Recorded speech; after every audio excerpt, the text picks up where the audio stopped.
My name is Nathan Lim, and welcome to the Sports Junkyard.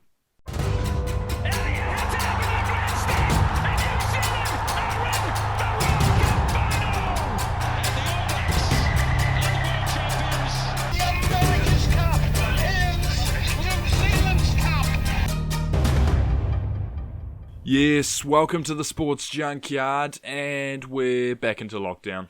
Cabinet met this evening and made the decision that Auckland will need to move to Alert Level 3 for a period of 7 days. The rest of New Zealand will move to Level 2.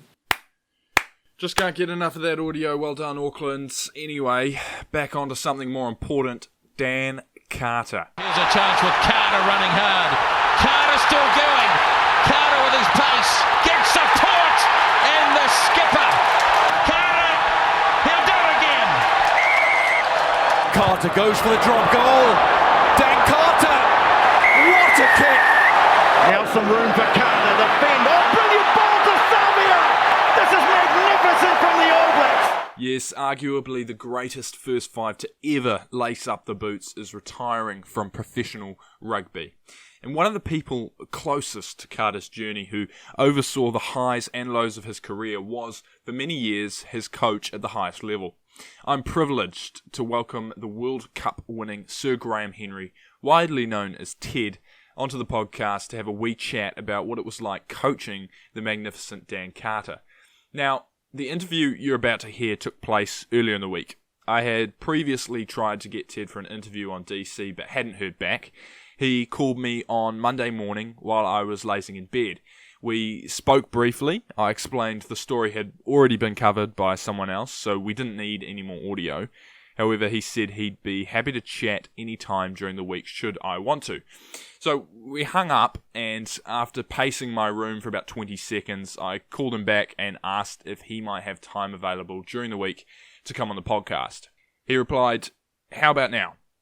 I was a little taken aback, considering I was standing shirtless in a dark room with my pajamas on and about 20 miles from a studio, but I told him I'd get set up and call him back in about 5 minutes. Now, this interview did not go to plan. 2 minutes in, my mic shat its pants and stopped recording. I interrupted Ted and frantically tried first to get it working and then ran up and down the house looking for something else to record with. Sir Graham was about to head off to the airport and said he'd call me back once I'd sorted the mic and he'd sorted his luggage. So, sweating my ass off, I eventually got the piece of garbage working and waited anxiously for his call. Long story short, we got it done. We recorded it while Ted was in the car on the way to the airport. You'll probably be able to hear the indicator on in the background. I've stitched the two parts of the interview together, so hopefully it sounds seamless. It's not a great interview. I was pretty nervous, and I think I asked the same question twice, but in my defense, I was asleep 20 minutes before the conversation took place. Regardless, I hope you find some value in this. Enjoy. Happy COVID. Thank you so much for joining me on the Sports Junkyard. Dan Carter retiring, an incredible amount of experience for New Zealand, leading test point scorer. What was your reaction to his announcement that he'll be stepping down? Well, it's just amazing how the longevity of his career.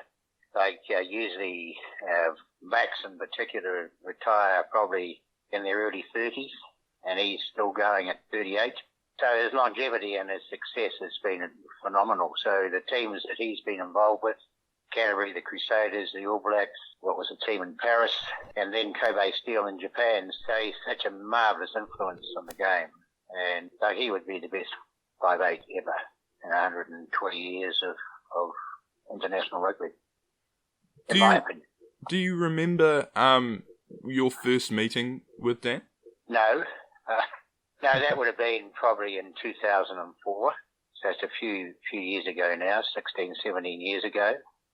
But I remember we took him on a northern tour, and he was green he'd played a little bit for the All Blacks as a second 5'8", and he'd played most of his career as a inside centre second 5'8" for Canterbury and the Crusaders. And there was a bit of an unknown whether he could play first 5'8". We took a punt on him. That's Wayne Smith and Steve Hansen and myself, and took him on this northern tour, and it all turned to gold, really. he was superb. And a year later, he was playing against the Lions. And had one of his great test matches in Wellington against the Lions in the second test, from memory. That 33 points that Carter put on the Lions in the second test in Wellington, was that the point where you thought, okay, this kid's got something special? Oh no, I think we realised that after that end of year tour in 2004, he was going to do the business. He had all the bits and pieces. Did you look up the result of that test match in Paris in 2004? 2004. I can't call it to mind. I was 3 years old at the time. I can't call it to mind at the moment. No, fair enough. Okay, that's a good answer. No, so we knew that we had somebody who was high quality then. We just didn't know how good he was going to be. And I think that was reinforced in the Lions tour in 2005. And so he had some sublime performances against the Lions, particularly in that second test. What was he like to coach? Oh, fantastic. He got better and better as he got older, because he knew that the harder he worked off the field, the better he played on the field. So, and in his position, he had to know the game plan, right down to the last full stop. So he did a lot of personal homework on how we're going to play and the plays we're going to use and so on and so forth. So he became a fabulous student of the game. In fact, he always said to me, look, let's try and keep this as simple as possible, because I was a wee bit too complex. And so he taught me a lot of things as well. So simplicity is best. So instead of having 20 plays, we'd have 10. But we'd have varieties on those plays, if that makes sense. Yeah, it does. And, I mean, what did he bring to the table? Because you had that leadership group through until sort of 2011. What did he bring that was maybe slightly different to what, say, Richie would bring or Martinonu would bring to the table? Well, Daniel was a navigator of the team, and so he was the quarterback, if you like. So he called the shots. And there might have been some discussion on the field from time to time about that calling, but he was the navigator of the team. And so Richie was the captain, so he was the motivator, if you like, and he put the guys together and ensured they were pretty clear on what was going on. But DC was the navigator. He called the moves. And he was a fabulous player, mate. No doubt about it. He had everything. He was a big attacker, a great kicker of the ball out of hand, fabulous goal kicker, and a big defender. And that was very unusual to have a 5'8" at all attributes all together. We've had some great 5'8s, but they might have had a little bit of a weakness here and there. But this guy had no weaknesses. It didn't say that he played 10 out of 10 every week, but he played at a very high standard, exceptionally high standard. Yeah, and was there a particular moment or memory that you had with him that stands out from your time coaching him? Oh, no, he had some challenging times when I was coaching, because he had a few injuries. He got injured in 2007 in that quarter final, had to go off the field, and then he ripped the adductor tendon off the bone in Wellington in the last round robin game against Canada. So we were training for that game. He was going to be captain of the All Blacks for the first time in that game, and he was goal kicking after training and ripped the adductor tendon off the bone. So that was a massive moment of that particular World Cup, because he was worth 20 points to us. And but you go back to 2015 when he played in the final, which was fantastic, because it had some challenging times at the previous two World Cups, and he was just peak of his powers in 2015. I think he might have kicked 2 drop goals in the final, kicked a lot of goals, conversions, penalties, and he ran the ship superbly. So that 2015 final was probably the game that he would look back on as the pinnacle of his career. Now, I'm just saying that. But that's my feeling.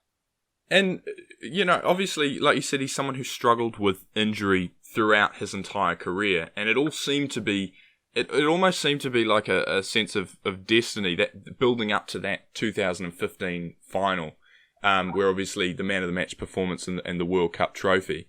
What was it about him? Or was there a particular quality he had that allowed him to overcome those injuries time and time again? Oh, well, he's a very resilient guy and a very determined guy, but he had a lot of support. Wayne Smith was particularly good with him. So Wayne went on to 215, and I know that he was a big supporter of Daniel's, and he was going through some self-doubts, I think, whether he could get his body right.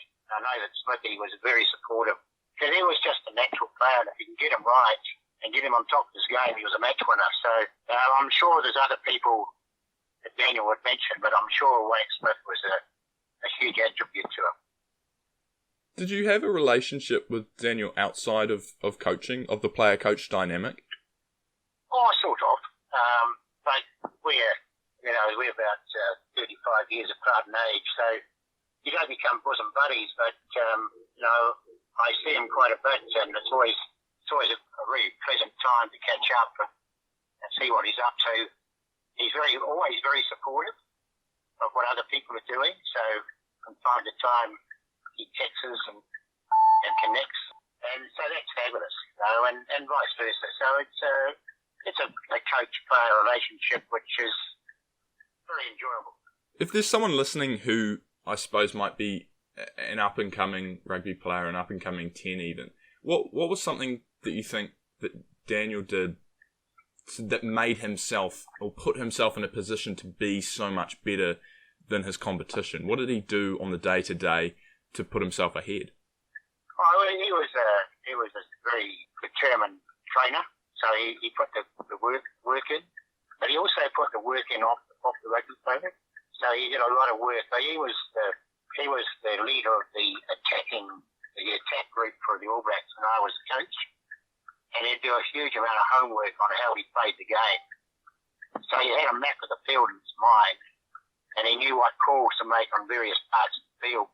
And to do that, you've got to do your homework. And so he would work religiously, if that's the right term, off the field to make sure that he had the game plan very clear in his mind. So when he got on the field, it wasn't a big issue.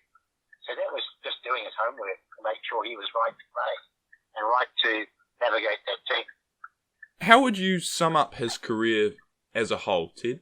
Oh, he'd be very proud.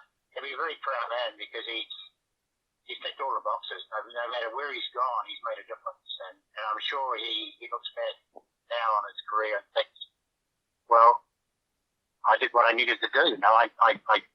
He was, as I said, he had some terrible moments, like 2-7 in that quarter-final, getting injured and going off the field, missing the Rugby World Cup finals in 2-11 when we went on to win.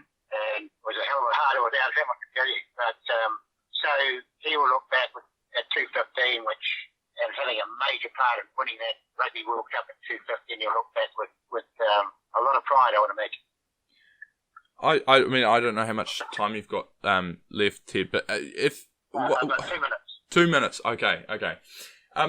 What do you think it was, like 2007, 2011? I remember watching after 2011, he went through the run of 2012, 13, 14, 15, and you barely saw him on the field. Aaron Cruden almost became just our number one first five just because Daniel was always seemed to be injured. What were the thought of things? You said that he was going through some self-doubts. What must have been going on in his head that he had to pull himself out of, from your perspective, looking from the outside? Oh, he would have thought, can I get my body right? That would be his challenge. And having self-doubts whether his body would stand up to the rigours of international rugby. So that was his challenge, and that was reinforced by reoccurring injuries.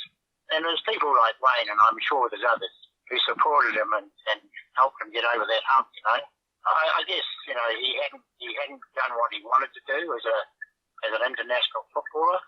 He had difficult times in 2-11 and 2-7, and he just wanted to be a world champion and be in the final. He did all that stuff, so he'd be very happy that all that came together in the finish. Are you surprised he made it as far as he did, still playing up until now? No, he's a really dedicated player. And also a great team guy, and he gets very involved in the culture of the team. I hope that makes sense. He gets very involved in the purpose and the set the behaviours to achieve that purpose. How the team conducts itself, and he's a leader in that, and he transfers a lot of information about that onto the younger players of the team who highly respect. He'll look back and say, well, I've done it all now, and rightly so, I'm going to have to leave you, buddy. That's all good. I'm getting lost here. Oh, here we go. That's all good, Ted. Thank you so much for taking the time to talk to me and join me on the podcast. I really, really do appreciate it, and enjoy your time in Queenstown. Hey, mate. See you later. See you, mate. Bye. Bye. So there it is, Sir Graham Henry on Dan Carter. Hopefully you enjoyed the interview. Subscribe, give me a follow, whatever it is, and have a great week. See you next time in the Junkyard.